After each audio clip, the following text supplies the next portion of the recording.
Alright, welcome back to WMMA Scene Now with your host Chuck Stevenson, coming at you with some big news out of Invicta FC.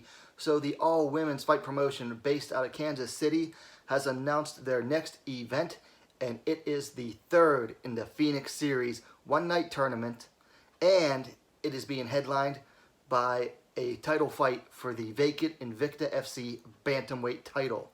So the Invicta Series 3 is going to go down next month in March on, I believe, the 7th. We'll get to the date in a second here. Anyway, it's going to be a Bantamweight one-night tournament. So if you're not familiar with the Phoenix Series, if you're new to the channel and you're not so familiar with Invicta FC, the Phoenix Series is a one-night tournament. It features 8 fighters. The first round of the tournament, the quarterfinals, is a single 5-minute round. The semifinals is another single 5-minute round. And then the final round is a 3 5-minute round fight for the winner of the tournament. The first one was last year in May. It featured the strawweights, and the main event, the tournament final, was for the then vacant strawweight title. The second edition was back in, I believe, September or October, and it was the flyweight division. This time, the bantamweights are getting some shine. And when I read off the list of participants, you're going to think a lot of those don't have very much experience. And according to Shannon Knapp on the press release on InvictaFC.com, you can go look that up, she said that she wants this tournament to showcase the lesser experienced fighters, that most of them are really just getting started in MMA. So this should be a very exciting one. So first, I'll go over the bout order, including the names of the fighters, and then I will name off each of the individual tournament participants. So for the first 4 fights, it's going to be the tournament quarterfinals, which will be decided, I believe, the day of the weigh-ins. That's how the last 2 were decided, via random lottery. The first non-quarterfinal bout is going to be a tournament reserve bout between bantamweight Serena De Jesus, who is 1-1, and she will be taking on Julia Adelino, who is also, has a record of 1-0. The second tournament reserve bout is going to be between Mitzi Mary, who has a record of 2-1, and she'll be taking on Morgan Hickam, who is 1-2. The next 2 bouts are going to be the tournament semifinals, which will be decided after the quarterfinals are done. And they have a unique way of deciding those as well. The next fight is after the semifinals is going to be a non-tournament bout in the strawweight division between Kay Hansen, who is 5-3, and Liana Perosin of Brazil, who is 7-3. Then the next non-tournament bout is going to be another strawweight bout between Amber the Bully Brown, 7-6. She's taking on Sharon the Dreamcatcher Jacobson, who carries a record of 6-5. Both of those are long-time Invicta fighters. The next bout after that is going to be the tournament final, which will be decided by the winners of the semifinal bouts, of course.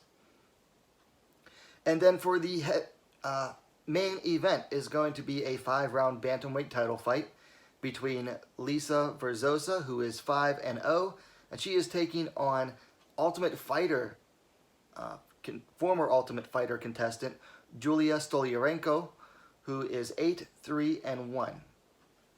Now, as to the tournament participants, first up we have Carrie Kennison. Carrie has a record of 3-2. She is 33 years old. She is 5 feet 7 inches tall.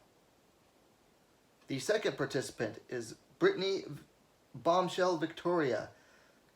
Brittany has a record of 3-1. She is 28 years old, and she stands 5 feet 7 inches, 170 centimeters tall. Next up is going to be Erin Harp. Erin has a record of 2-0.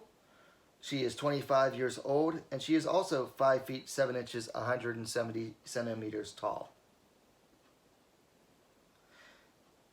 Next up is going to be Tanisha, the Triple Threat Tennant, who comes into this tournament with a record of 2-0. She is 30 years old, and her height is, you guessed it, 5 feet 7 inches, 170 centimeters tall. After Tanisha Tennant, we have Claire the Grizzly Guthrie, who comes into this tournament with a record of 1-0. She is 24 years old, and she stands 5 feet 6 inches, 168 centimeters tall. Next up, we have Hope Hurricane Chase coming into this with a record of 2-1. Now, she is so far the youngest fighter, 21 years old. She stands 5 feet 5 inches, 165 centimeters tall. After Hope Chase, we have Autumn the Natural Norton, who enters this tournament with a record of 1-1. She is 25 years old, and she is 5 feet 5 inches, 165 centimeters tall. And then finally, we have Taylor Guardado, née Stratford, who is making her professional debut, but has an amateur record of 4-1. She is 28 years old and stands 5 feet 6 inches tall. And if you look her up on Tapology, her amateur record dates all the way back to 2010 and 11, including a pair of bouts over the likes of UFC veterans Raquel Pennington, Ronda Rousey, and Ashley Evans Smith. So she is making a return after a 9-year absence from the sport to make her pro debut in this tournament. All right, so that is the lineup for Invicta Phoenix Series 3. It seems like a pretty good tournament so far. A lot of finishers in this tournament. Autumn Norton, Hope Chase are big finishers. Tanisha Tennant goes for the finish. No real veterans of the sport. I mean, the biggest veteran is Kerry Kennison with 5 fights. So it's a lower level as far as experience level goes, but I think it'll definitely bring the excitement. The non-tournament bouts should also be very good. And the headliner, the Bantamweight championship, should be a very good fight too.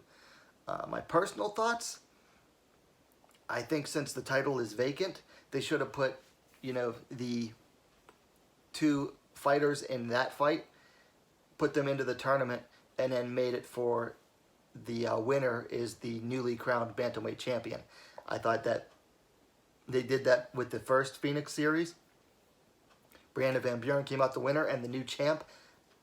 I think that makes the tournament so much more meaningful. But I understand why Shannon Knapp wanted to do this. She wanted to make a name to really help these lesser experienced fighters make a name for themselves. And I think that with the tournament itself will also lend some help bring some eyes to the main event. But anyway, that's just my thoughts, my only real gripe, but not really, with this event. Anyway, let me know your thoughts in the comments down below.